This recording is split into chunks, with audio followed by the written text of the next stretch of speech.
say I am the founder of the Glasgow Azure user group. We've been running since February 2017 now, so we meet every 2 months, and we are just a couple of doors down for some of you at the Collaborate workspace. We have a sister user group in Edinburgh, so they meet on the opposite month of us if you're through there, if you've got colleagues. And we've also got another sister group in England, the Northern Azure user group, who are down in Manchester and Leeds.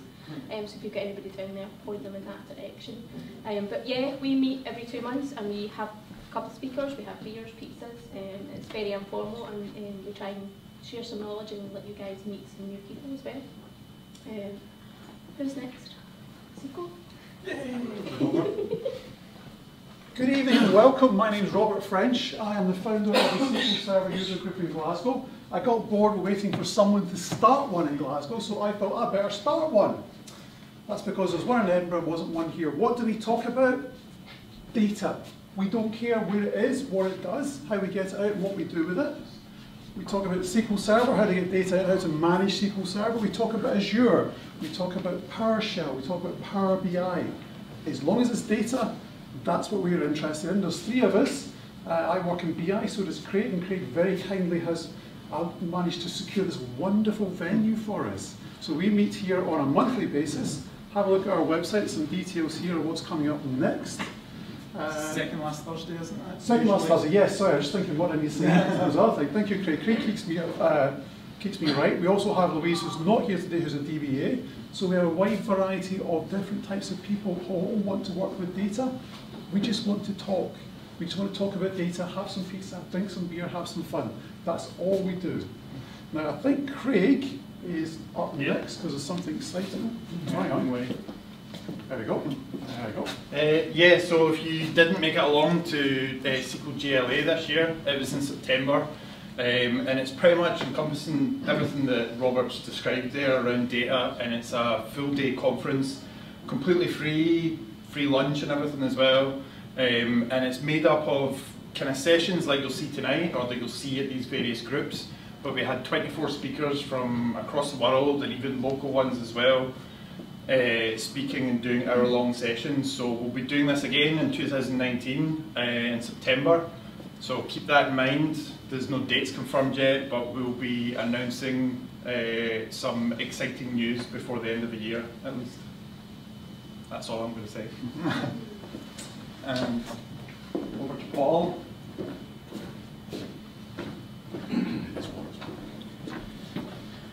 How you doing? My name's Paul Broadwith, and I'm the founder of the Scottish PowerShell and DevOps user group.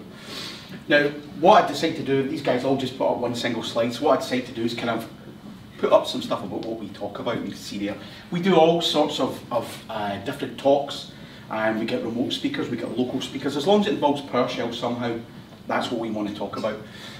So we've got a lot of stuff coming up for DevOps and WinOps type stuff as well. We tend to just call it DevOps because everybody knows what that is. WinOps is it's a new buzzword. Not so many people know what that actually means, so that's why we tend to call it DevOps. But we started in May 2017, and we started remote, so all our talks were online. And we had a kind of small dedicated group, but it's just kind of gradually grown. But as of May this year, we started meeting here at Incremental Group. So we're all face to face now, so we know what everybody looks like. But over that time, we've had 19 talks, 16 unique speakers. I've given a couple of talks, Craig's talked, we've got Tony there as well. There'll be a few other people who've spoken too. We've had 13 meetups, and we're actually doing workshops more and more now as well. We just had a workshop there on Sunday past. That was to do with DSC and Automated Lab.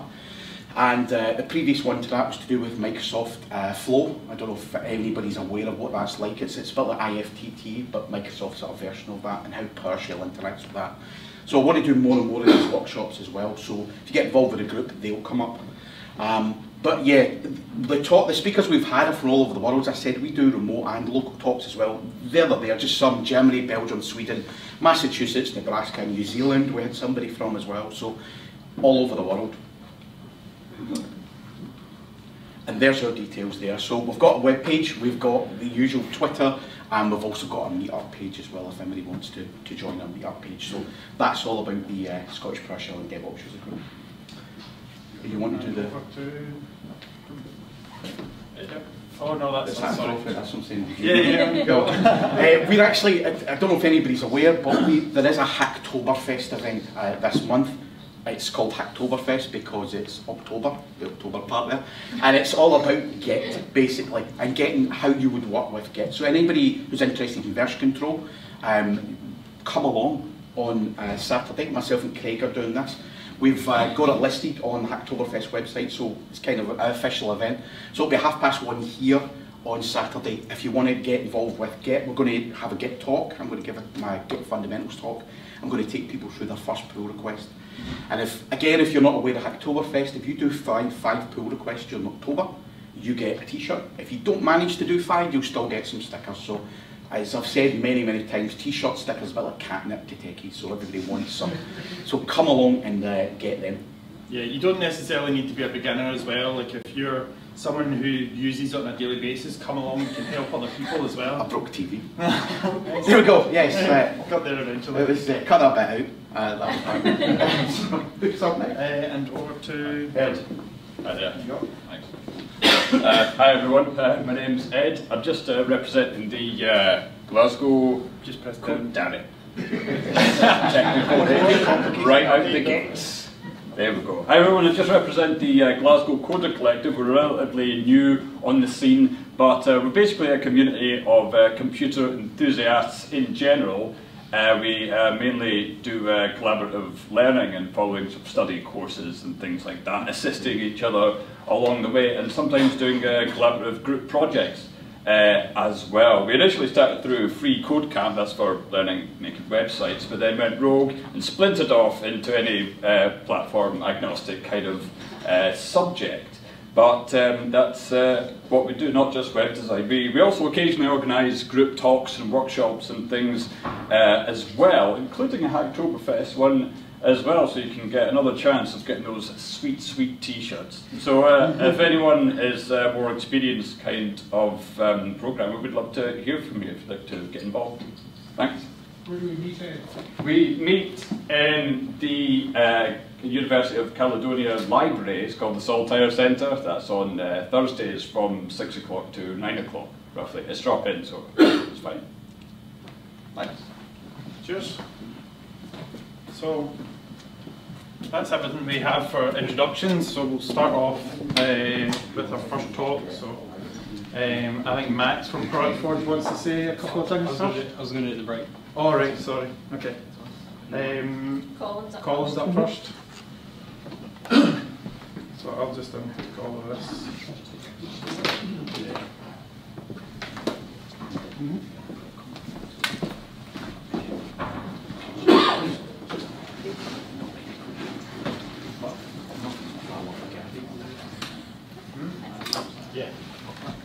Yeah. As far as the HTML.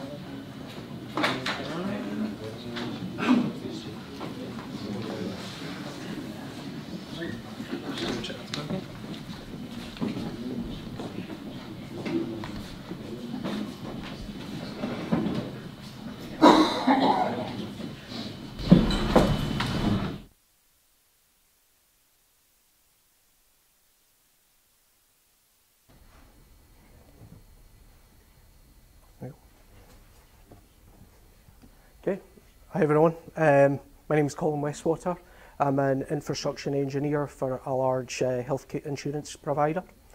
I really focus on server, storage, Windows, virtualization, mainly VMware, and I use PowerShell and PowerCLI daily. So I thought I'd do a quick talk on using Visual Studio Code for PowerShell. Okay. So why Visual Studio Code for a start?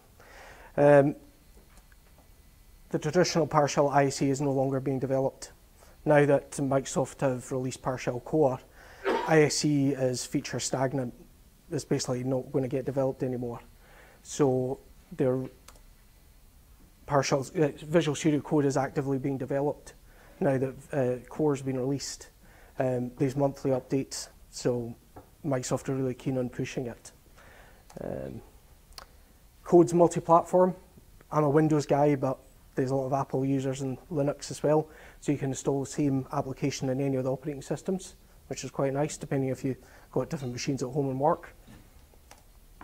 And as I said, the Visual Studio Code works for PowerShell Core. So the ISE does not support Core. So you're going to have to move to the ISE at some point, to the Visual Studio Code at some point. Okay. And as a better idea, everyone in tech seems to like dark themes to their applications, and this is the default in code, so that's why people like it. So it's pretty straightforward to install. Grab it from code.visualstudio.com. As I said, 3 different types of available platforms. A recent change that was made was before it used to be a system installer, so you needed admin rights in your machine to install it, which if you come from a lockdown environment at my office, which was a pain. So now it's available in a user installer context, so you can install it without any admin rights. And handily, there's a portable option as well. So if you really want to, you can keep it on a USB stick and carry it with you. So if you're using PowerShell with Visual Studio Code, there's an extension. I'll demo this later. In Visual Studio Code, there's extensions. There's a marketplace of various things you can download, and PowerShell being one of them. Okay. So when you install it, it adds a lot of features to code. Syntax highlighting, IntelliSense, just like the old ISE. F8 support, so you can run individual lines. Snippets, things like that. So you get good functionality. It's basically a given to install the extension. And funnily enough, when you save your first PowerShell file, it will pop up and say, you're working in PowerShell, do you want this extension? So you don't even have to go looking for it. As soon as you save a file, it's going to recommend that extension for you. And that happens with other types of files as well. It will try and find you the appropriate extension. Okay. So it supports PowerShell version 3 and up, and PowerShell Core. So there's no reason for you to hang back and use it. I'm sure no one's using version 2 anymore. And it integrates with it. There's a terminal in code as well. So you don't have to go to any other command line or anything. You can do everything you need to in Visual Studio Code. Okay. So the integrated terminal, as I said, allows you to run PowerShell directly in code. And you can actually choose which version of PowerShell to use. So when it defaults to 5.1, but if you install version 6, you can just add this line to your settings and say, point it towards the PowerShell 6 executable, and it'll default to that and from then on. So that can be a pain if there's some modules that aren't supporting 6. So there is a workaround which I'll show you demo. Not just PowerShell. If you're not a PowerShell person, you can default the terminal to good old command line. If you've got the Windows subsystem for Linux, you can point towards the bash shell, git bash, things like that, so you're not limited to PowerShell in the terminal. And then if you do want to pick which terminal you're using, there's a really handy extension called Shell Launcher. So it's an extension, install it, then you can choose which terminal you're going to run. So I can show you that because I've got it set up. Let's see if we can drag this across. So there's some PowerShell scripts. So if I, of course, see if I can get the mouse across.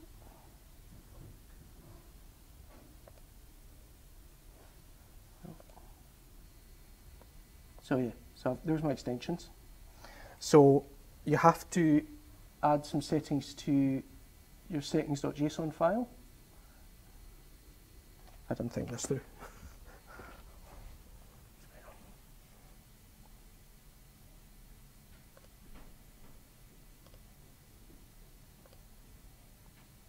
So these lines up here. you just point it towards each of the executables you want to add into the terminal. So take note, because it's Windows, you've got to put double backslash, or you can do a forward slash. Okay. So then if you actually want to, if I start a terminal, you can see that it's launched, it's just PowerShell. Okay. So if I want to run something different, I press F1, top option, shell launcher, launch, press enter, and I can go down here and choose which one I want to run. So if I want to run core, start up, and it brings up another PowerShell session, and I can prove.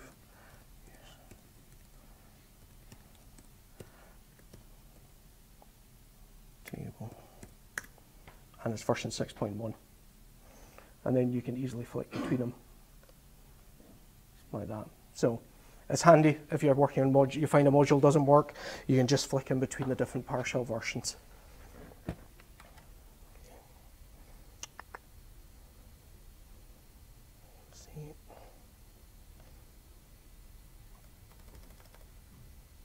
Okay, so there is some good extensions that I would recommend you install. Obviously PowerShell by Microsoft.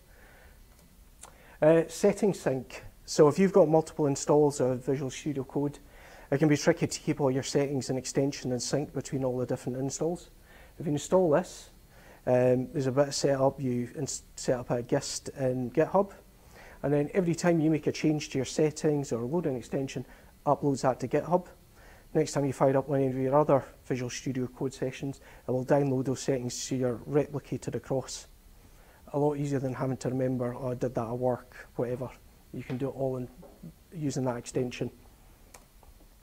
Log file highlighter I find quite useful. So, you know, I'm a Windows guy, I look through a lot of log files. It does good syntax highlighting and things in log files. Really find if there's an error, it'll find error and highlight that line for you. So it's a really useful extension for your troubleshooting. Markdown lint. So all my blog posts are done with Markdown. Still learning all the wee bits and pieces about it.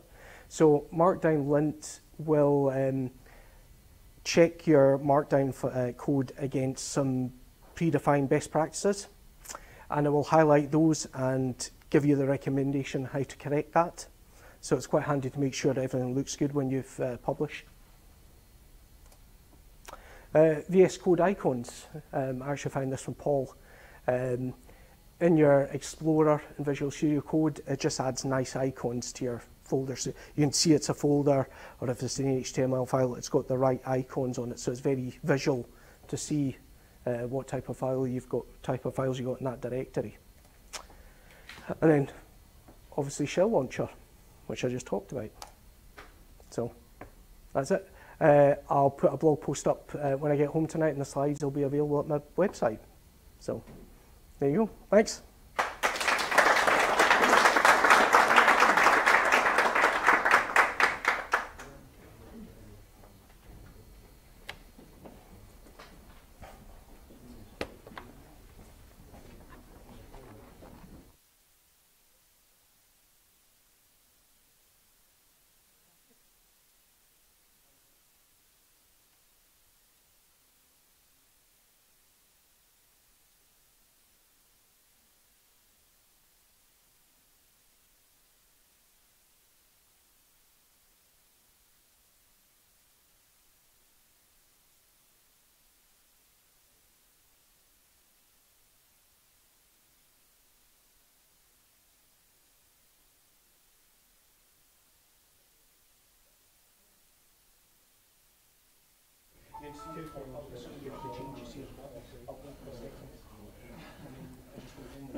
Hi everyone. I'm John McCormick. I'm giving you a quick talk today about how you can archive infrequently accessed data that you currently have in SQL Server tables off to AWS S3 and Athena. I know there's a lot of Azure users here, so there might be some things you're unfamiliar with, so I will go through and explain what I can to you along the way.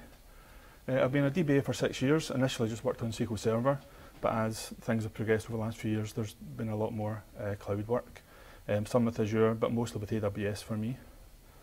And that's just some details about my website and Twitter account there. So I'm going to be talking about Athena. Athena is an interactive query service in AWS. It basically means that you can have files uploaded to AWS S3, which is an object store, a place that you can store files on the cloud, and you can actually analyse and query the data within those files. Things like CSV files or JSON files. The AWS CLI is just a command line interface for AWS, a bit like any other CLI you might be familiar with. It allows tasks such as you can upload files, you can list your different resources, your S3 buckets, that sort of thing. Most people will know about BCP. It's a command line utility for copying data in and out of SQL Server. You don't have to use that for this method that I'm going to show you. You can export data through other methods, but I found that that's quite an efficient way of doing it.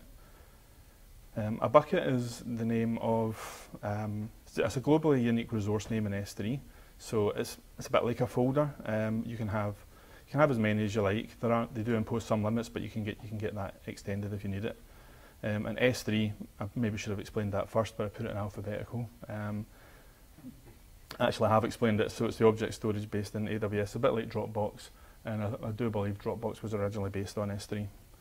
So you might want to think why you actually would want to move data out of SQL Server to S3. For me, the use case I had in work was we wanted to reduce really big but infrequently accessed data within tables so that we could save some money. We could have a smaller database table, smaller database overall, which is ultimately going to make a cloud migration that we're doing a bit easier. It'll make it cheaper as well, because the cloud storage is much cheaper to have things in object storage, whereas if it's in block storage, something that you can attach to your database, it'll be far more expensive. You might want to move it there because it is just read-only data. It's never going to change, and it doesn't really need to belong in the database. Maybe it always has, but there might be a better place and cheaper place for it. And you may want to just do this exercise to learn how to use Athena in S3 for other use cases. A popular one for Athena is analysing log files in AWS. There are obviously times where you wouldn't do it if you access the data quite regularly, if you need the data back quickly. So even a short query might take a couple of seconds, which compared to SQL Server would be an absolute age.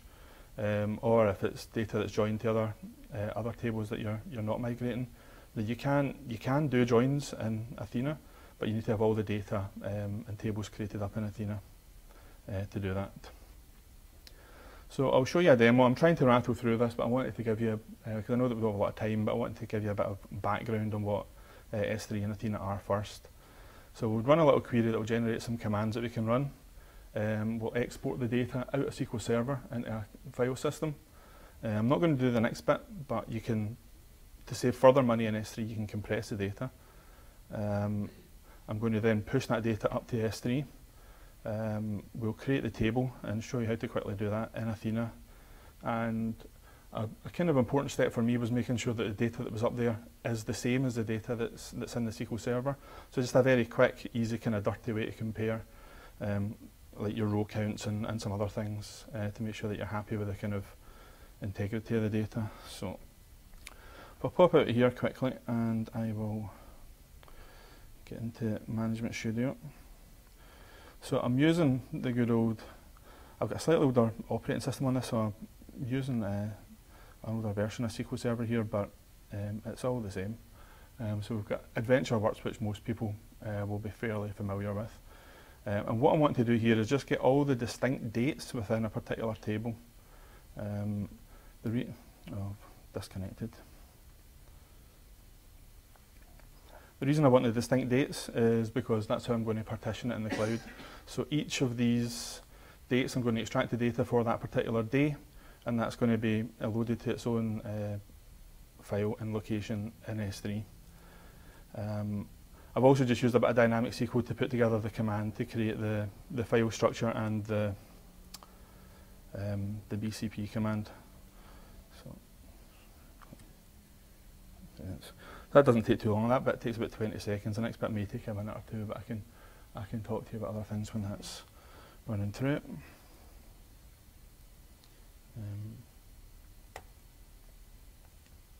We're still going. It was 20 seconds when I practiced it earlier.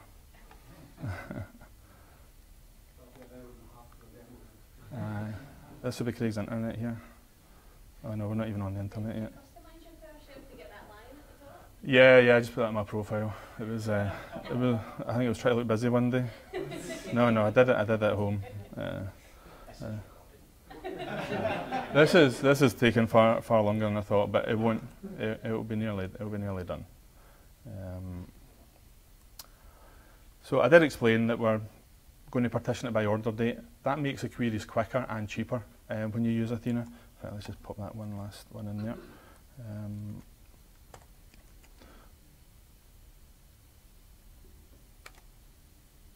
So that's going to. So what we see here is, I hadn't showed you this. So this wasn't created before, but I'm creating a series of folders in here that I'm ultimately going to sync up to S3. So there's one so we're going year, then month, then day, sort of thing. And there's no data in there at the moment, but that data will get there once the BCP command works. This will hopefully fill up in not too long.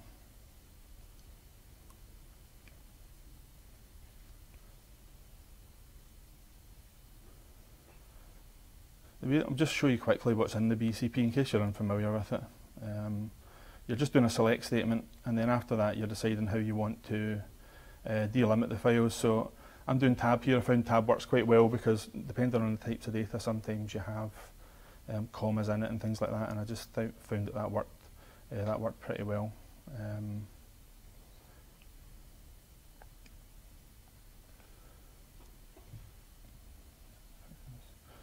Okay, I mentioned quickly about zipping the files. Athena can actually read, when I'm saying zipping, compressed files, which means that it's cheaper to host them because they're smaller. You don't need to uncompress them for Athena to actually read the data that's within them. So that is quite a good way that you can save some money by uploading this data to the cloud. What I'll do, I'm going to jump ahead because I have this kind of created already, and just in case it takes too long and it is only a lightning talk, we'll move on. This is the AWS console. In fact, this is my internet's gone, has it? Disconnected, Craig. Let's see. Get back on here. We're back in. So that's the main console page, and you can access the different web services here. So S3, this is the buckets. I mentioned buckets. I've created one called Athena Demo User Group. This is where I'm going to upload the data to. There's nothing there at the moment. But I've created another one yesterday, or was it earlier on today, just to make sure I had the stuff up here. As you can see, by clicking through, you can see that the files are there. So that's what we're going to use in the next bit. I'll probably just skip on to that then, rather than waiting for the upload to finish.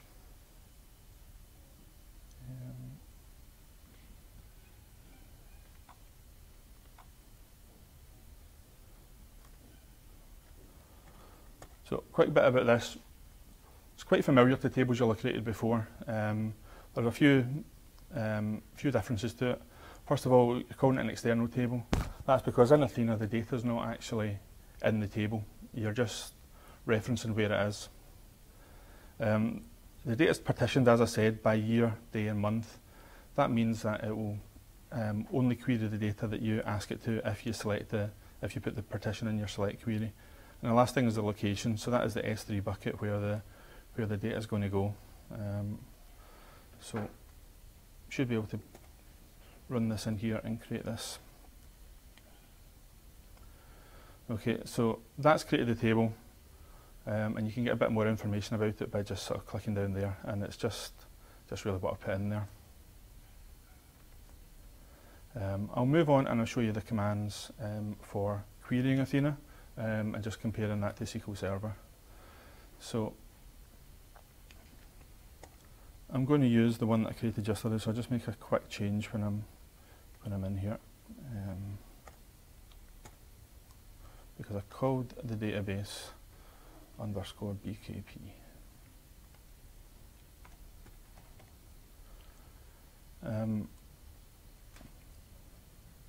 So it's not the nicest of query because you haven't, although that is a date or it's called a timestamp within Athena, because it's kind of string data there, you haven't to cast it as a timestamp. But that brings up, as you can see, it took 5 seconds, so you wouldn't want to do that for lots of sort of short queries. But this particular data that I was doing it for in work was data that was accessed maybe once every few months, but it was to basically validate something. So we had to have it, had to make sure it was accurate, but we didn't need to be in SQL Server. So that's a quick query there, and if we ran the equivalent one, sorry, one sec, in SQL Server, actually I think it was within my demo.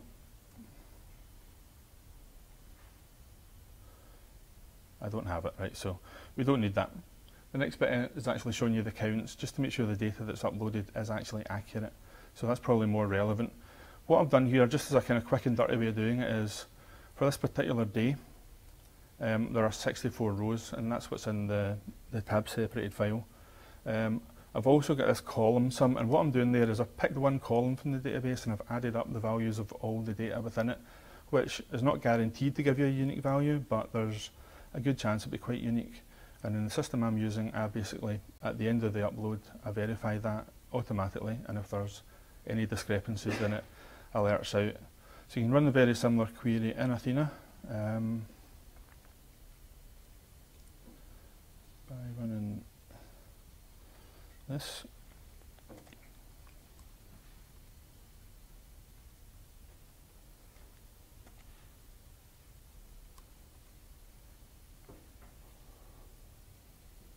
Because I'm using the wrong database, because we've not uploaded that data yet.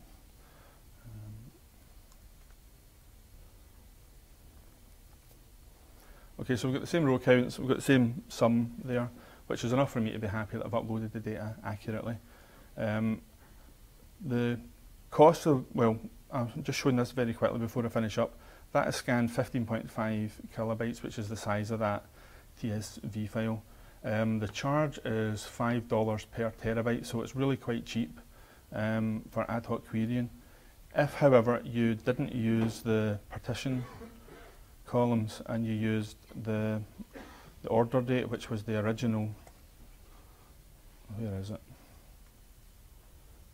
Order date.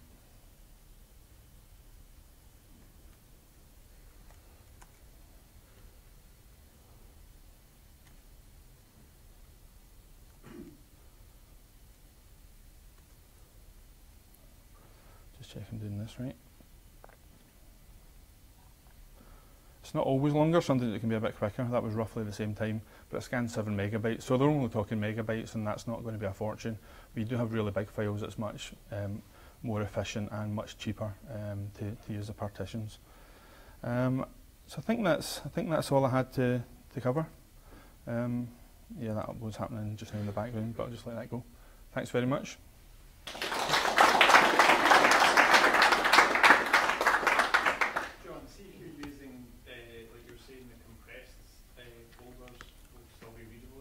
If you're using them, is there a massive performance hit or? No, I haven't encountered any real performance hit with that. One thing that can give you a performance hit is if you have too many partitions. So we're going by day here. Say you went by minute or something like that. It could be far too many, and it could take a lot longer to access the data. There might be some performance hit because obviously when you use a bit more processor, you compress them. If it's bigger scale, yeah. But I've been doing some quite large uploads, and it's not really had any impact. But if you do want performance, it's probably not the place you want to put your data for performance anyway. Yeah. All right. Cool. Thanks. Thanks very much. Cheers. Cheers. We'll just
Hi, my name is Ricardo Antunes. I'm a data scientist here at Incremental Group.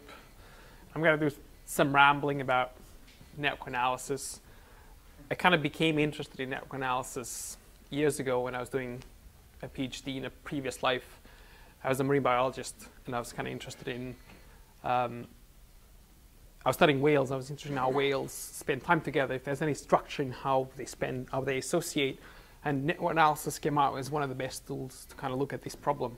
So I kind of became interested then, and then kind of the interest faded away as I went on to do other things. And then now kind of working here at Incremental, started to get engaged in some projects that involve network analysis at the moment, and also some ideas that where network analysis can be really useful. So kind of the interest came back, and I'm going to ramble about it a little bit because I'm interested. So the abstraction and the underlying network analysis is the graph. And a graph is kind of an abstraction that represents connections between objects. And in the context of graph theory and the network analysis, these objects are usually called nodes, and the connections between them are called edges. And this structure is really useful. In some cases, it allows the modeling of complex structures in the real world. And although the distinction between graphs and networks is a subject of big debate, people could spend hours on what's a graph, what's a network. One of the simplest distinctions is that graphs usually don't have properties associated with the nodes and the edges, where networks tend to have. So you think that different nodes can have different properties. Is this even working? So you can have, like, you can see the different shades of blue in that representation of a network. So there can be different properties for different nodes, but edges can also have different properties.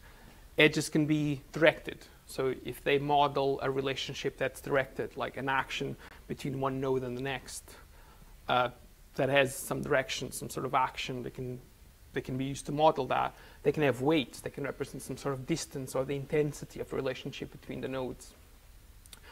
And edges don't have to necessarily be between different nodes. They can be, one node can have an edge to itself or a loop. So these variations in the basic structure allow for modeling different structures and add some complexity to the modeling.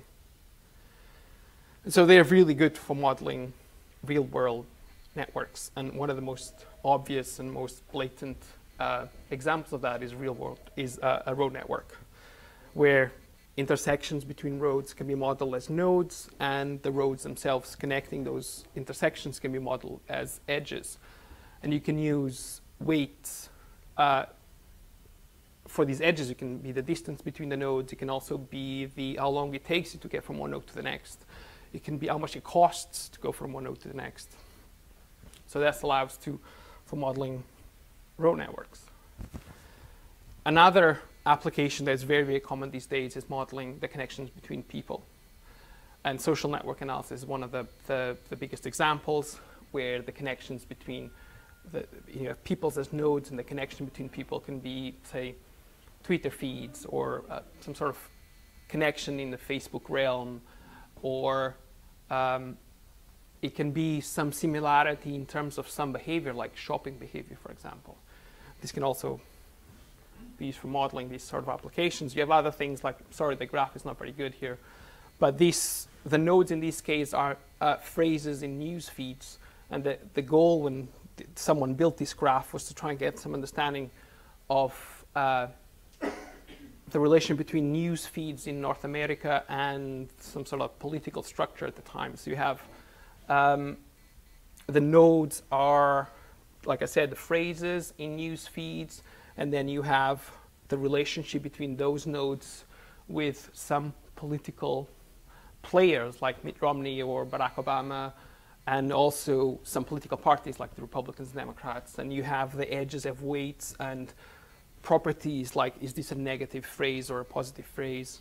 And this kind of analysis allowed to get an understanding of how does the news feeds relate to the political structure. I'm not a political scientist, so I'm not really sure what they meant with that, but they claim they gain some understanding, some insight from that structure.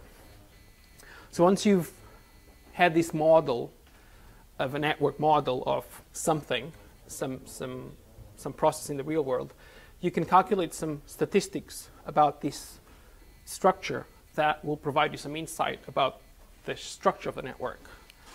And there's a wide variety. I just listed a few simple ones, a few simple statistics here, but there's a wide variety. There's variations within each one of them. Like density is the ratio between, like if you have a network with a certain number of nodes, there's theoretically a maximum number of connections you can have between all those nodes, and the density is a ratio between the actual connections you have in the network over the potential. Centrality is some sort of measure of how central a node is in the network, how is it connecting two different groups or not. Diameter is the longest path between two nodes in a network. Degree is the number of edges that connect one particular node.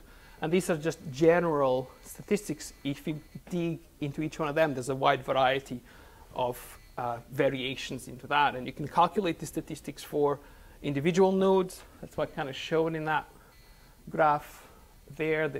On the left represents a network, and the color in each node represents one of the statistics, which in this case I think is centrality. Actually shows 3 different ways of calculating centrality. Kind of gives an idea of the role that each one of these nodes is playing in connecting all the other nodes together.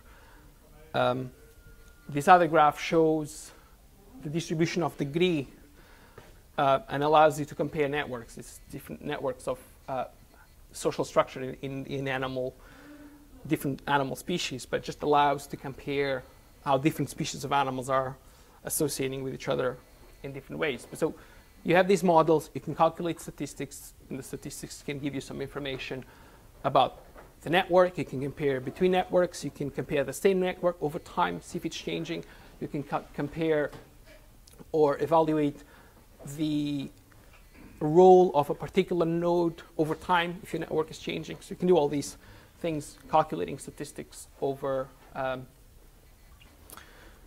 on the network. So there's a wide variety of applications you can use network analysis. I'm going to illustrate 2, and the 2 that are quite common. One of the applications is in mapping or modeling accessibility. It's very important in logistics. It can help in route planning. It can help managers to plan road networks or public transportation networks. But this shows an example. This map shows an example of how you can do that. It shows a map of a road network in Finland with 3 airports, the kind of the center of the green areas. And the colors represent the distance, how long it takes to get from a particular point to the airport. And you can't do this on straight line because cars don't go over straight lines. So you need to use the network structure to come up with that metric. And only network analysis allows you to do that. Another example is of an application is community detection. Some complex networks can be organized into communities, so like groups within the larger network where nodes in that community are more likely to be connected to each other than to nodes outside that community. And some of these nodes are actually functional. And this has numerous applications. For example, in marketing is a very kind of common application where if you model your network where the edges model some sort of similarity in terms of shopping behavior, and the nodes are individuals, you can group individuals that have similar shopping behaviors, and so that a company can target marketing efforts to different marketing efforts to different groups. So it's kind of very useful for marketing targeting.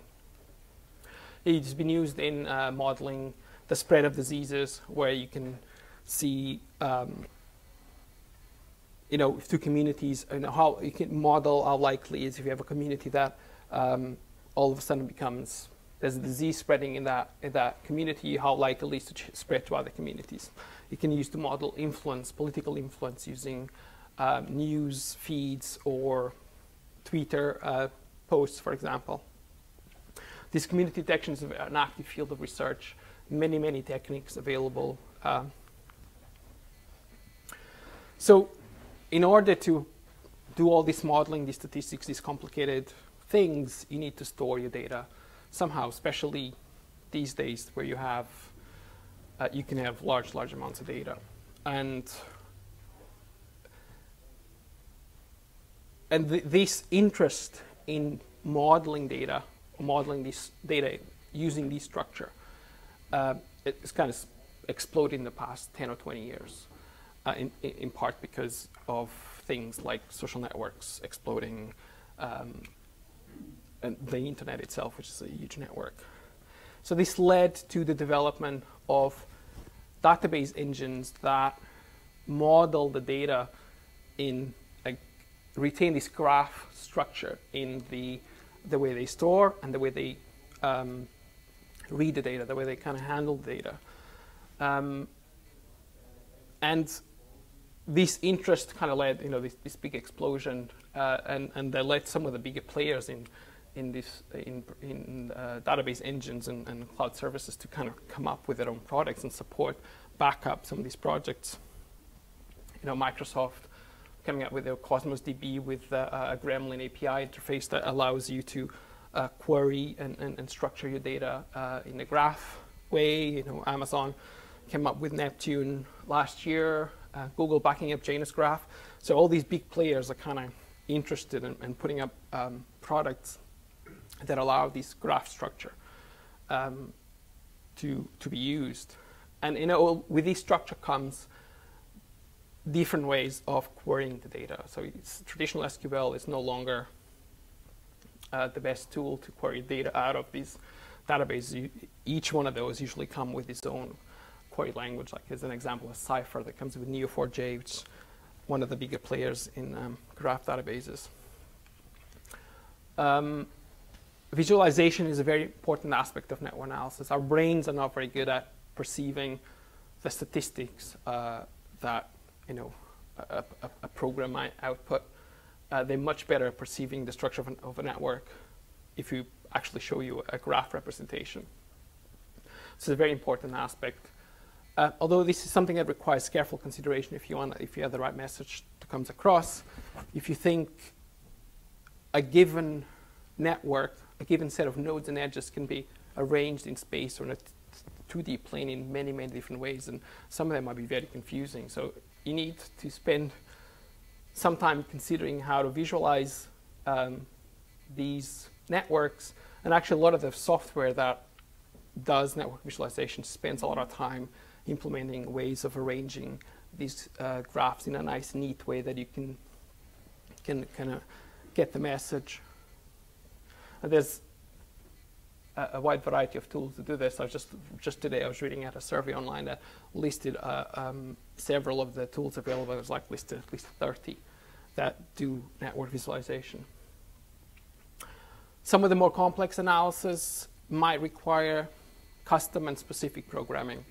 And again, given all the interest in network analysis, a lot of the most common programming languages for data science and data analysis came up with some libraries to do this. Python, R, which we tend to use here, most have some libraries and other things, like from Java all the way to C. So I won't bother you anymore. I just want you to take home. Network analysis is out there. It's an active and expanding field. There's many applications and tools. Kind of hope to have sparked some interest on the tool, on the methods. Thank you.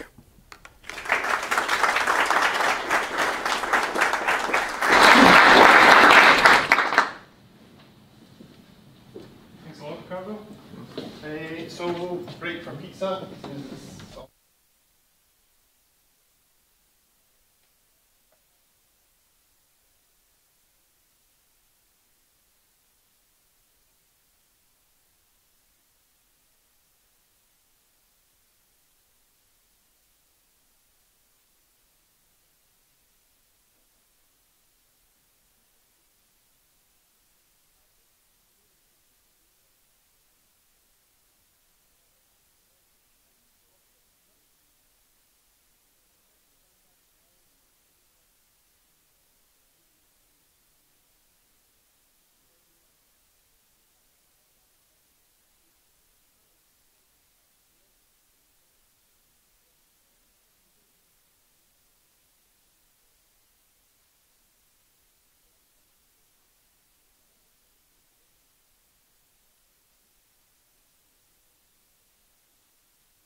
So, good evening.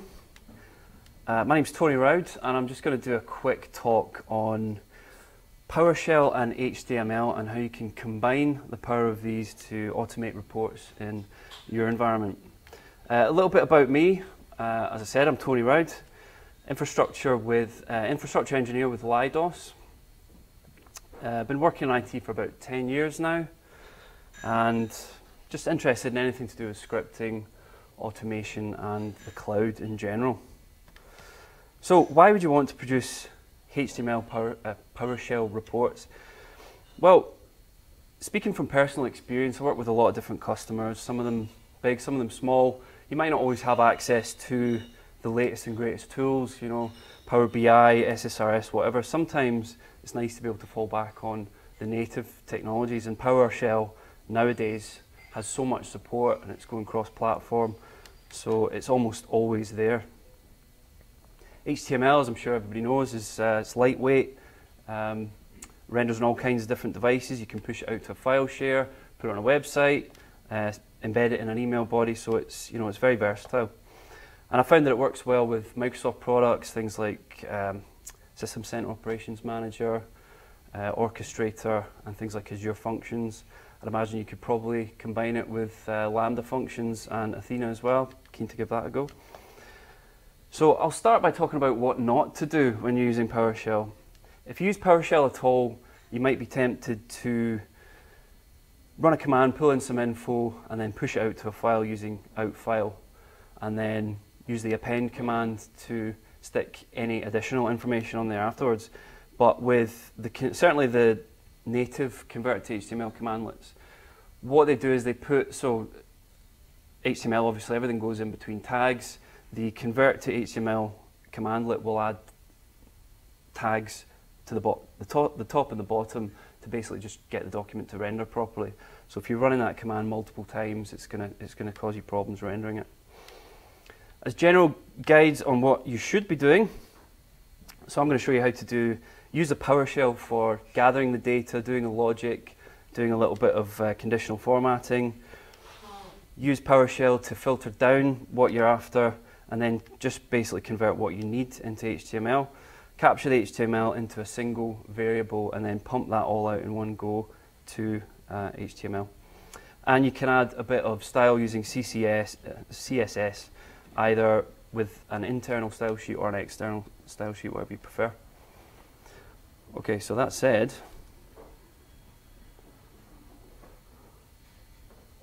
oh, that's not working. Let's get rid of that.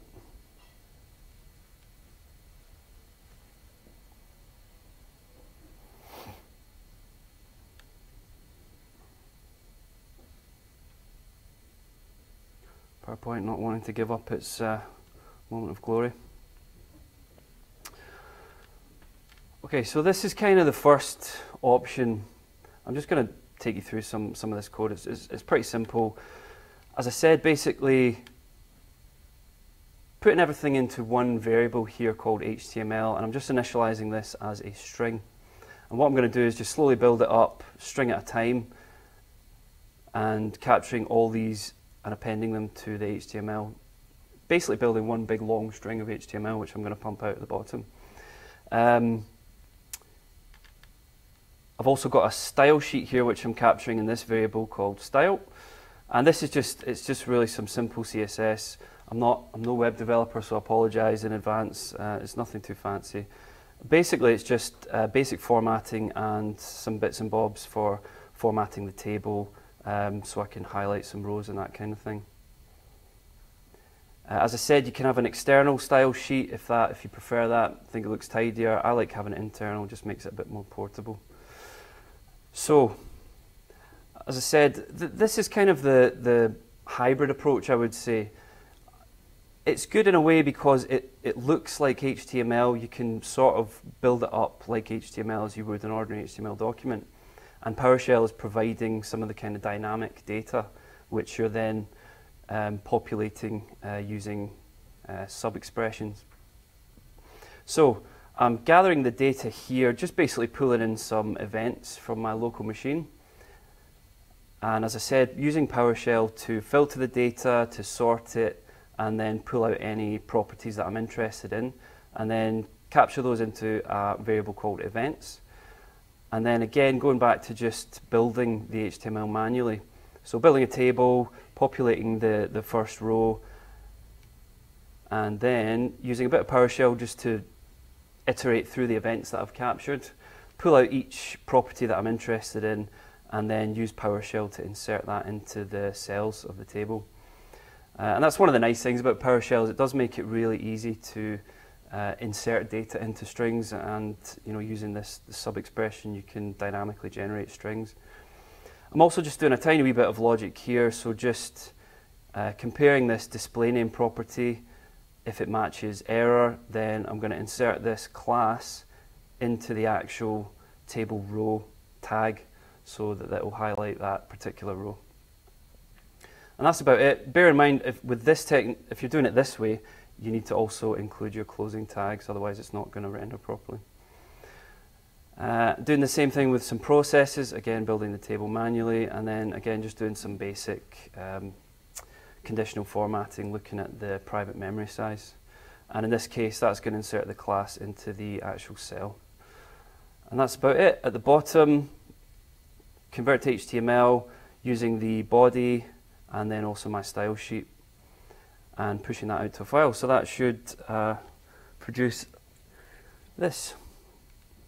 So nothing too fancy, but as you can see, it doesn't take a lot of code, and you've got a nice clean report with cells highlighted by value, and it draws your eye where it needs to be. So, but obviously the downside with this approach is that you're building up your code manually, which isn't obviously ideal in all situations. So the kind of more PowerShell-y way of doing this, I suppose, would be essentially I've got here it's the same script really. I've got my style sheet here. Again, I'm capturing everything into HTML variable, which is just again a string. But here I'm using the native convert to HTML commandlet, but I'm using the fragment parameter. So what that does is that automates a lot of the table creation, so it will automatically create the table open and close tags, it will create the row tags and the cell tags and all that stuff. But the downside of this approach is once you've converted it to HTML, it's not quite as easy to work with the HTML, so i.e. do conditional formatting. So one way around that is to pull this, so I'm piping my events to convert HTML, at the same time I'm pulling that into another variable called table1. And again, another good thing about PowerShell is you can change data types on the fly. So I'm using XML, I'm entering the type for this variable, and it's converting it to HTML. Then you can play with HTML, do some kind of, I don't work with HTML a lot, XML a lot, I find it quite awful. So, but if that's your thing, then you can use this kind of for loop to iterate through the actual XML attributes and append the class that way. So I've done that there, and also doing the same with the memory, basically as I did before. But this way it's just a bit more flexible, so you're not actually manually typing out the table headers and that kind of thing. So I guess if you've got a report that's going to be fairly static, you're not expecting it to change much, and you like HTML, then this might be your preferred method. Otherwise, if you want it to be more automated and you like the more kind of codey way, then this might be the way to go. But the end result is very similar. I'm using the same style sheet, so as you can see, it's all kind of formatted and highlighted similarly. Then option 3 simplifies things a little bit more. So this is using a community module by Warren Frame, aka Rambling Cookie Monster. So same kind of process again, just capturing everything into a variable, but using the commandlets from his PS HTML table module. So this lets you generate tables on the fly again, so new HTML table, and you can capture your processes. Oops. and then just directly input those into the HTML table commandlet, and that will build the table for you. And the nice thing about that is, once you've done that, you can then also do some conditional formatting using his kind of construct. So if you use the script block parameter, for example, you can do just a simple bit of logic here. Basically, all it's doing is comparing the handles property to the arguments that you specify here, and it's applying this formatting to the cell if it evaluates to true. Other than that, it's pretty similar, so a bit less code, a bit cleaner, and probably, again, even easier in terms of automation. I'll just give you an idea of the output of that. So again, it's got all the same sort of things. You can highlight cells and format things how you like. I haven't really customized the CSS there. This is just the default that comes with the module, but I'm sure you can make it look pretty if you really want to. And then finally, I'll just touch on a module that I came across just recently. So this seems pretty cool. I haven't played with it much, but this is from Stefan van Gulik, and it's called PSHTML. And the cool thing about this is it lets you generate HTML dynamically using PowerShell syntax. So all I've really done here is captured the process information into a variable, another style sheet here, which is just a long string. And then as you can see here, it's just basically 6 lines of code, one commandlet to convert to a table, but it does produce quite a nice output. So I think it's probably, you know, I can see quite a lot of applications for that, so I'm looking forward to playing around with that. And incidentally, he's done a really good job with his GitHub repo, so he's marked a lot of issues for good for first timers and for Hacktoberfest as well, so if anyone is participating, it might be a good one to look at. And that's about it. I did have one more slide, but I had to shut that down.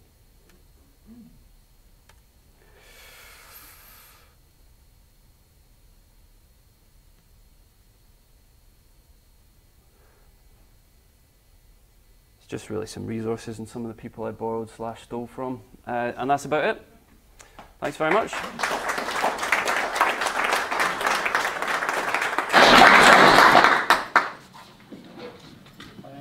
Next up is Kenny, but I think, Max, did you want to say something? Yeah. Kind of forgot about you earlier, so That's all right, no problem. Can I get a quick show of hands from anyone who's heard of Product Forge before? Okay, it's working, great. Just a quick reminder, so apologies if you've heard the spiel before. Product Forge are running the Digital Health Product Forge next February. It's a 4-day hackathon. We're expecting about 200 participants. We're going to have 50 mentors and speakers, and the participants will be software engineers, software developers, healthcare professionals, health enthusiasts, designers, students, and people like you, people who are really interested in data. So if you are interested in coming along, if you'd like a bit more information, come and say hello. I'll be here until the end of the evening, obviously. So, thanks.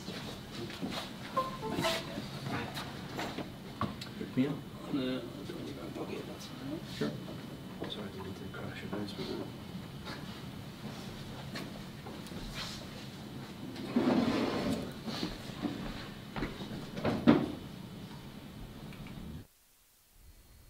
Cool. Okay, oh, wait. Okay, now we can go. Thanks, Dell EMC, for jumping into some you can't do this from this computer screen right at the start of a talk. I love my employer, it's fine. Cool. Okay, I'm going to talk to you about AAD tonight. I'm not going to bore you with an awful lot about me because, frankly, you don't give a shit. Can we beep this swearing later? Fuck it, doesn't matter.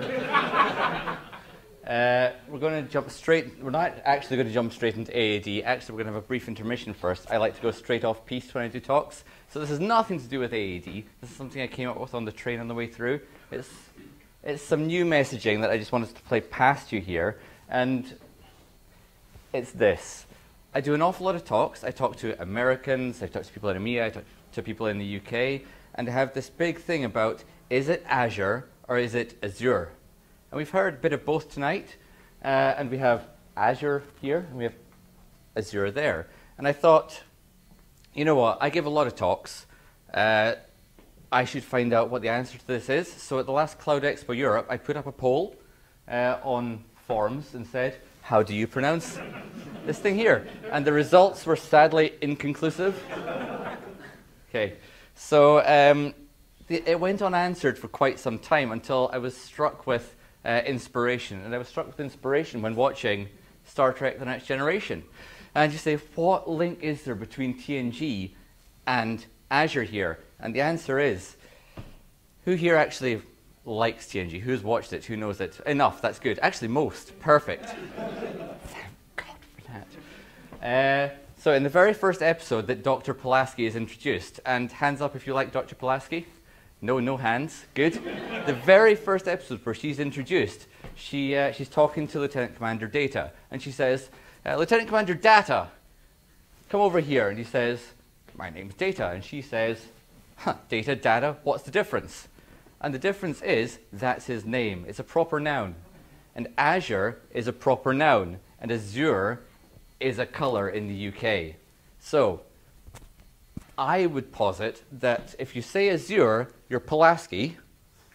If you say Azure, you're correct.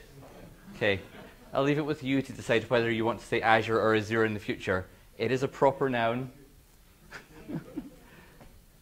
Anyway, Azure AD, that's why we're here.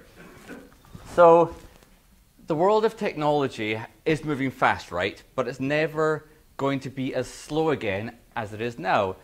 Think through that. Security threats are accelerating all the time. Security admins are trying their hardest to keep up. But the amount of money and the amount of effort that you can put in to protecting your data and protecting yourselves is in diminishing returns. You cannot keep up with these large-scale organizations. The world that we live in today is massively hyper-connected. There is no within your four walls anymore. You cannot protect at the perimeter. You cannot protect just within your estate. You have lots and lots of applications you use outside your perimeter, and if you don't, you're a dead company, by the way, so I'm assuming that you do. There is one commonality between every single thing that you use, both internally and externally, and that is identity. And an absolute panacea that we want to get to and strive towards is having a single common identity across every single service that you use. That would be wonderful, because identity is common across every single service and application you use. But how do we get there? So hands up if you don't use Active Directory just now. And as usual, not a single hand goes up. I've asked this a lot of times, and so far, out of thousands upon thousands of people, okay, one, you don't use Active Directory at all. Okay, do you use G Suite? Bits of it. Okay, because the only two people, now three, that have put their hands up and said there is no Active Directory involved are either, well, they only use G Suite. So they're born in G Suite and that was it. Is it because it's only Azure Active Directory, or? No, it's no? Just a historical thing that's always been used. So. Ah, well, soon you'll want to use Azure Active Directory. You'll be sold shortly. Anyway, everyone that matters is using Active Directory already.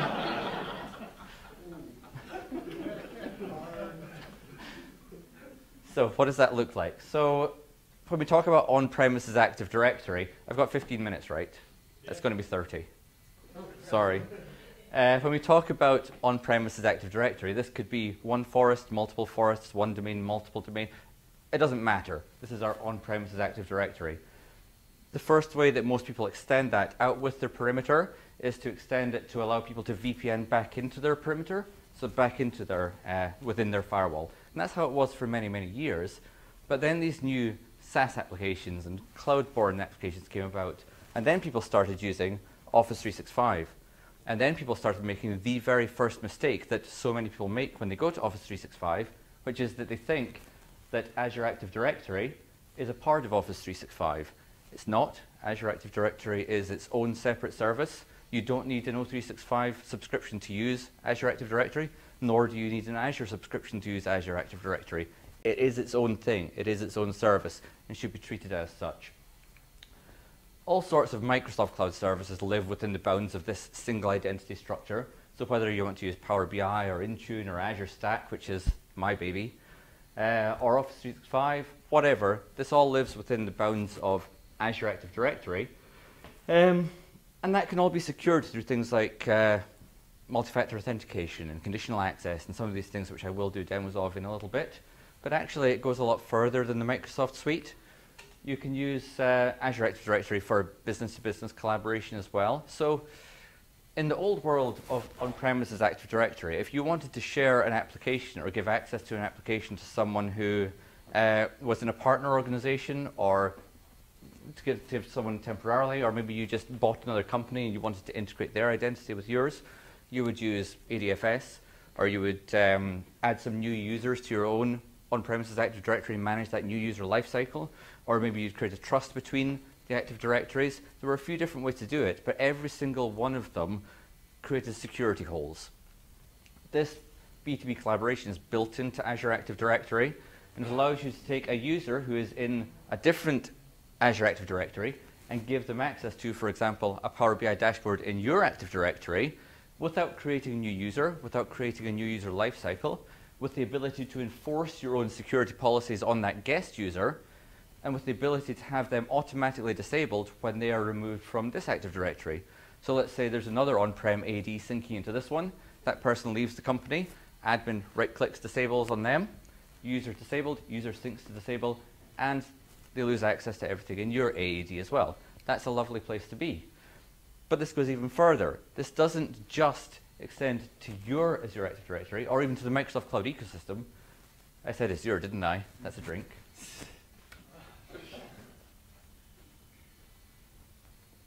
You've got to eat your own dog food or drink your own tenants. Same thing. This extends way beyond the Microsoft Cloud ecosystem. Pretty much any SaaS application, pretty much any cloud application can be integrated with Azure Active Directory now. So you can actually have this single point of identity. And actually, I was going to go on to more slides now, but let's instead look at a demo of that, because that's cool. So if we go to the Azure Active Directory portal, you'll see that it is aad.portal.azure.com. A lot of people go to the O365 portal or go to the Azure portal to manage AAD. I would always say go to the AAD one, because that cements it in your head that it is a separate piece of the ecosystem. If we go into there, tenant is repeating on me. You'll see that there is this Enterprise Applications tab here. If we click into that, we have the ability to add a new application. And if we just have a look at the list here, there are around about 3,000 applications pre-integrated with Azure Active Directory. What does that mean? That's about 3,000 applications which have step-by-step instructions showing you how to integrate them with Azure Active Directory as a single point of identity. That's not, there are only 3,029 applications you can integrate with Azure Active Directory. That is, these are the ones with step-by-step instructions. For those that don't have step-by-step instructions, there are instructions for how to integrate applications you're developing, on-premises applications through Azure AD Application Proxy, and then also any non-gallery application, either through password syncs or SAML preferably, or a few other methods as well. But basically, any application, be it SaaS or on-premises, can most of the time be integrated with Azure Active Directory to give you that panacea, that single point of identity management. So what else does that give you? Actually, no, let's just walk through one of those just now. Let's say I've got, Box is a good example. Let's say I've got Box, and I'm using it to store files within my organization, and I want to use Azure Active Directory as the single point of identity for that. How do I do that? Okay, I click Box. I click Add. I wait less than 20 seconds, and that's less than a real 20 seconds. And it's added that as an Azure Active Directory application into my environment. You've changed the interface again. God, I hate Azure. You click Getting Started.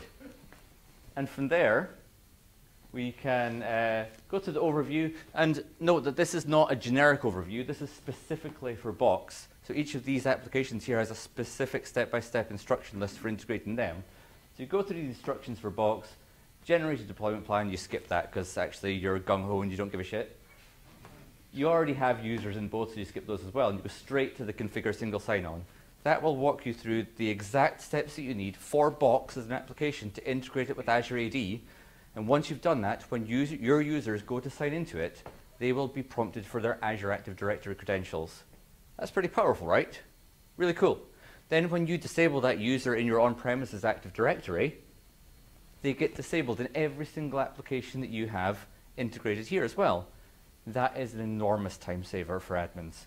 Believe you me, as an ex-Active Directory admin who does not miss it at all, that is an absolute joy. Okay. So, a lot of people look at this and say, that's great. What I'm going to do is take the Azure Active Directory piece and try and retrofit that back to my environment. But if you do that, it's not going to be as good. It's never going to be as good. You cannot be as good as Microsoft, okay? Unless you're spending $1 billion a year just on improving Azure security or your on-premises security.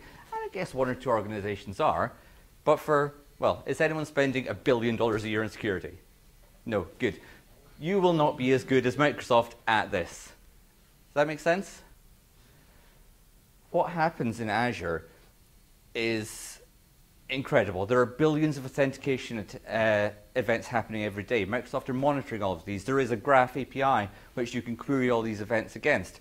They're using AI and machine learning techniques to track what's happening against specific industries and protect other people in the same industries against attacks that are happening against Azure AD. It is ridiculous. So there are different ways that you can sync your on-prem AD into Azure AD.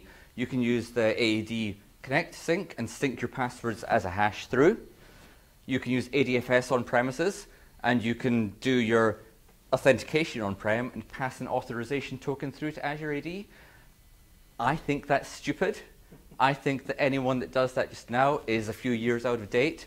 Use AAD Connect. Use it, and you enable scenarios like write back from Azure Active Directory back to your on-premises organization. If you're using ADFS, then you have a single point of failure, effectively in your authentication, which is your on-premises ADFS infrastructure, which could die, in which case every single one of these applications will fail to authenticate as well. And it's a single point of shit that doesn't get updated as often as it should, because ADFS is not updated as often as it should. You want the power of Azure Active Directory being updated multiple times a day, every day, in response to security threats, not something that still lives on premises. You want to be able to write back to on-premises and take advantage of these features, but you don't want on-premises to be the golden image of everything that happens in your on-premises, in your identity story across the entire multi-cloud. I like to be quite up to date, so I've got a case study here which was launched 2 days ago, which is reasonably up to date. So there's a customer Microsoft now have a case study about who were in this same situation. They said, we're quite happy to feed the cloud, to give data through to the cloud, but we don't want it talking back to us. We want to be the golden image. They were very skeptical about the security controls available within Azure AD, but over the course of about a year and a half or so, they worked with the Azure AD team. They got more trusting of the Azure AD security controls. They then put 2.5 million Azure AD users into Azure Active Directory. And then they enabled write-back as well, password write-back. So for this organization, the single biggest time sink for their help desk was resetting forgotten passwords or locked out accounts.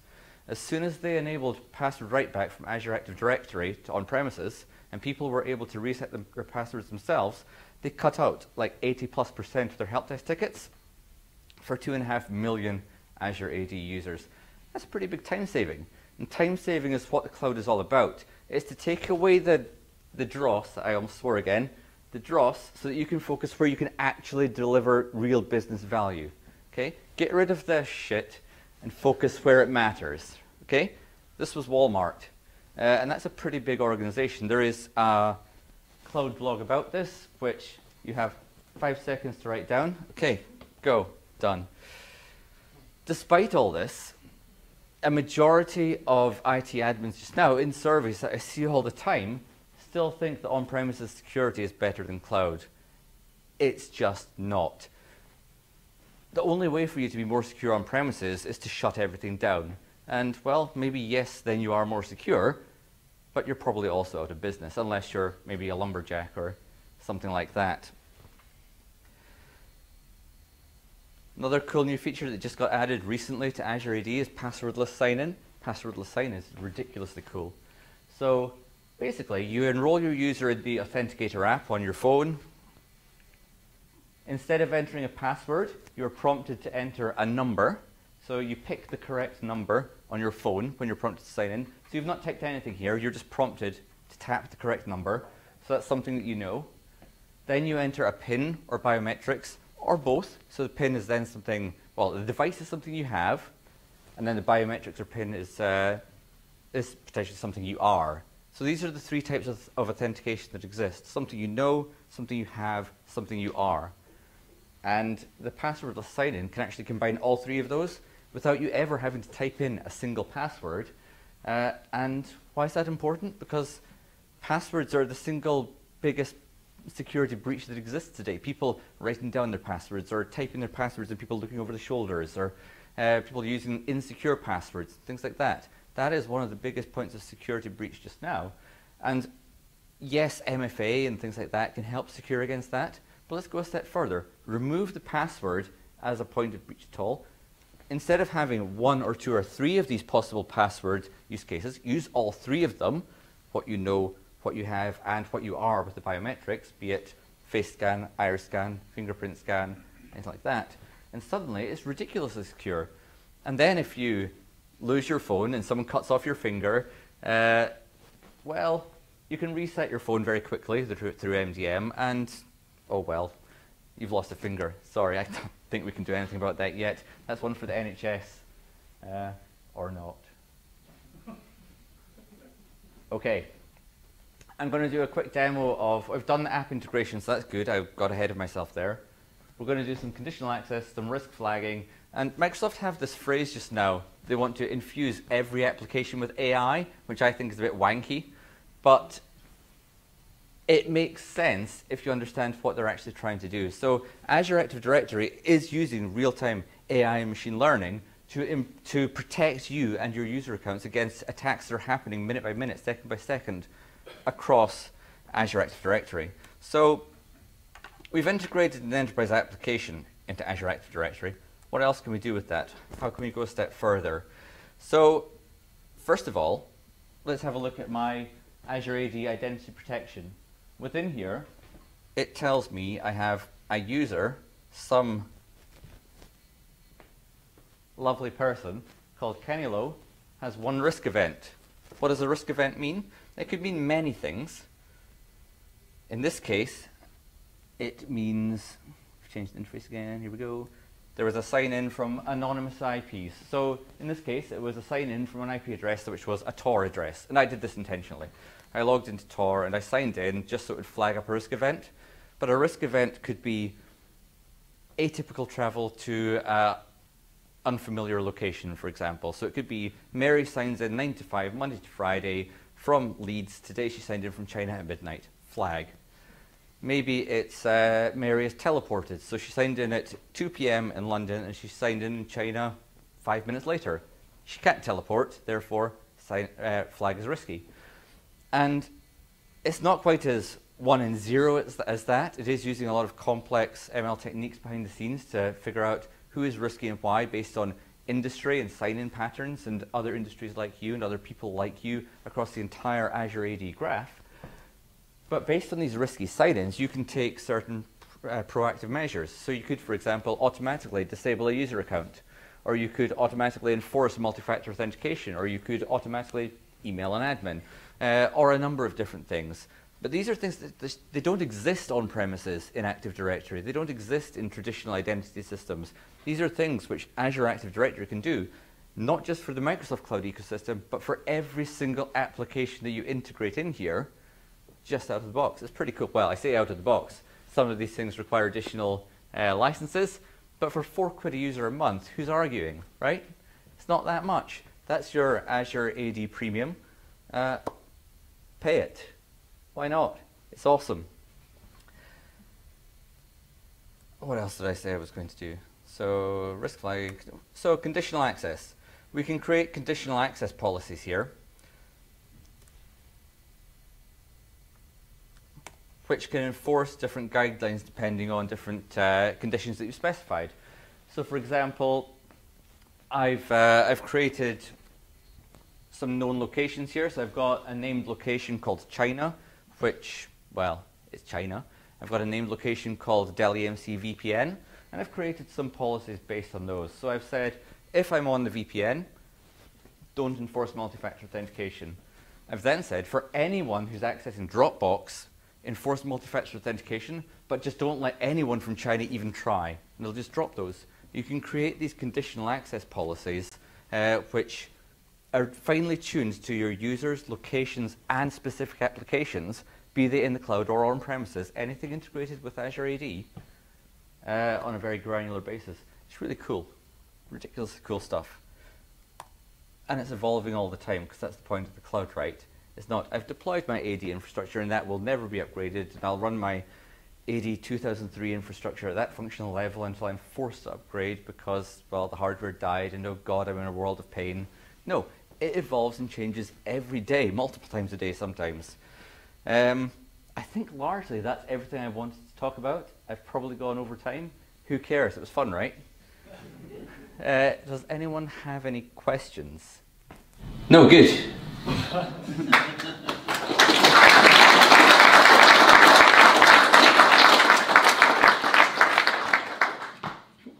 Thanks a lot, Kenny. That was great.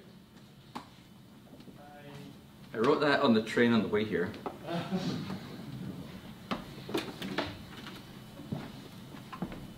some cool things to give away.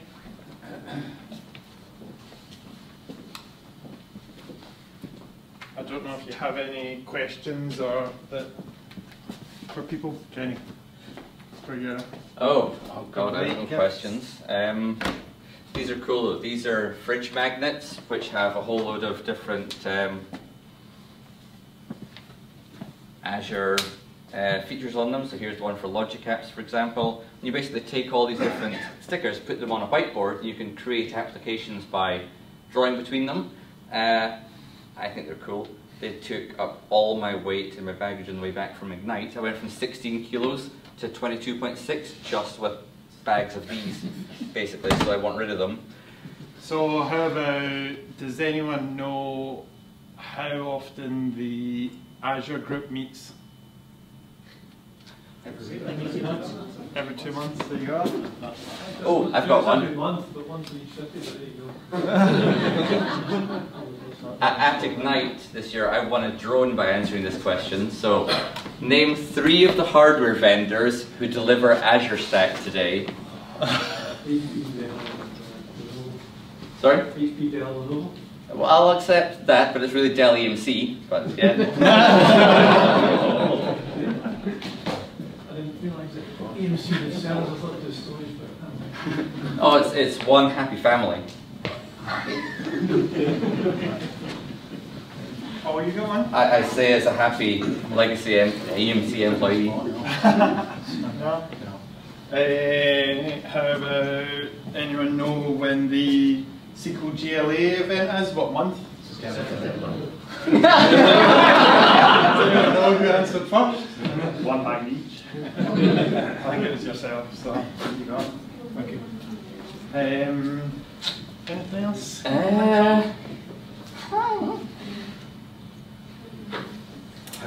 do you pronounce Azure? Does anyone know Well, when? actually, I do have a question. Okay. Have I changed the mind of anyone in the room about how you pronounce Azure? No. I don't want to be Good. last. that one doesn't really work. No, it doesn't, but it's a good question. How about, does anyone know when the Product Forge Hackathon is? Hands up. You said that. February. Is it yourself? What were the tests? February. Yeah.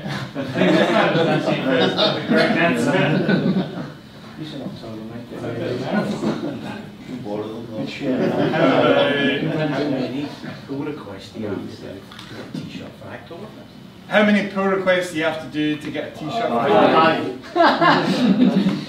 Need harder ones? Get rid of them.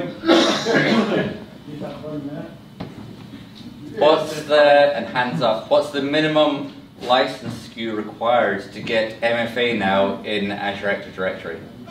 Premium do one. Yes. I'll get two then. Two more left. Who's got questions? What about the Microsoft monitoring agent does a compliance scan on a Linux machine? How many hours? Like how often? It's like an incremental thing. 15 hours. No, lower. Right. 3. It is 3. Oh. But that just reminded me of another cool thing to share, which is if you deploy a Linux VM, up until a few months ago, you had to provide root credentials for logging into that, so you had to provide the local user credentials to log into that Linux VM. Now you can integrate that with Azure Active Directory, so you don't have to provide any local admin credentials. You can log in with your Azure Active Directory account. You can have multi-factor authentication on the VM, on a Linux VM. That's pretty cool, right? And it's pretty unique as well. It is unique. Anyway. For AAD, you get that under the education license. Do you get AAD under the education license? I can check that for you. I have an account which is an authorized education partner, which I can check that in. Cool. Okay. Paul, help me out here. Robert, you go on. Okay, who can list all of the subject areas that the SQL group meets on? Me. Because I can't. You didn't ask for the web, I just asked if you list them. I can name 2 of them. Power BI and SQL Server. Stop, I can't hear someone else. Who said something? Surely it's just days now. It's all days. Well, there's lots of things. Who wants the last 2 of these? There you go. There we go. Thanks a lot for everyone for coming. I hope people learn new things today and will maybe come to groups that they don't normally come to. We hope to do something like this again. So if you're interested in speaking at all, then catch up with us. We're more than happy to kind of help you and get into speaking and things like that. There's myself and Paul were new speakers until recently, and we had a lot of help from people in the community, like Kenny and Robert as well as a new speaker as well. And I think Sarah's pretty new to it as well, so, and she spoke at SQL GLA in September, so it's not as daunting and horribly scary as it looks standing up here with my voice shaking and bringing my anyway, thanks a lot for coming. Cheers.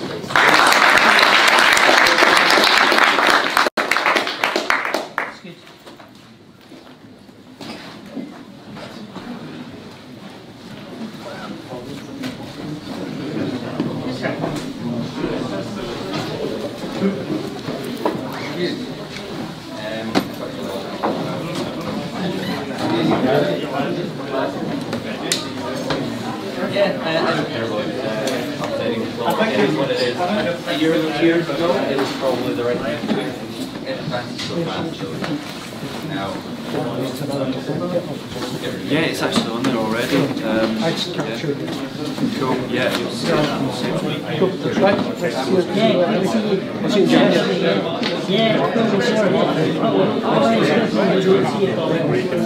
Oh, really?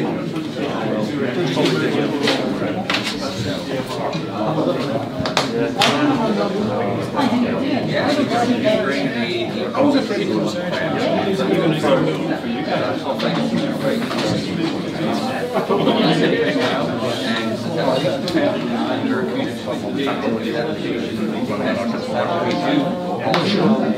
otherwise,